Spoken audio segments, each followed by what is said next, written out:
Income tax return file చేసేటప్పుడు deductions or exemptions without proof claim చేయొద్దు.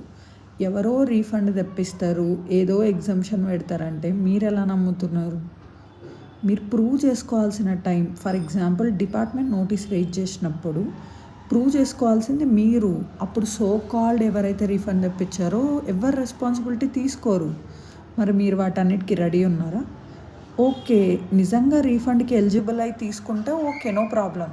కానీ అలా చెయ్యట్లేదు కదా. ఏదో అమౌంట్స్ క్లెయిమ్ చేసేసి అసలు సంబంధం లేని ఎగ్జామ్షన్స్ పెట్టేసి వాళ్ళేంటి సింపుల్గా 5% 10% ఎంతో అమౌంట్ తీసుకుంటారు. మీరు కూడా టెంపరీ హ్యాపీనెస్లో ఉంటారు, that I'm getting this much of amount అని చెప్పి. నోటీస్ వచ్చి ప్రూవ్ చేయకపోతే పెనాల్టీ ఇంట్రెస్ట్ పే చేసుకోవాల్సింది ఎవరు? So be aware of that.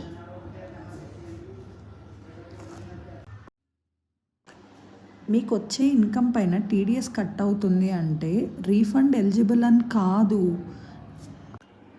ఇప్పటికే ఇన్కమ్ ట్యాక్స్ డిపార్ట్మెంట్ చాలా నోటీసెస్ ఇష్యూ చేసింది regarding fake deductions. Refund claim చేసుకున్న వాళ్ళు చాలామంది అప్డేటెడ్ రిటర్న్ వేసుకొని ట్యాక్స్ పే చేసిన వాళ్ళు ఉన్నారు. మీరు అక్కడి వరకు తెచ్చుకోవడం ఎందుకు? Be genuine taxpayer guys.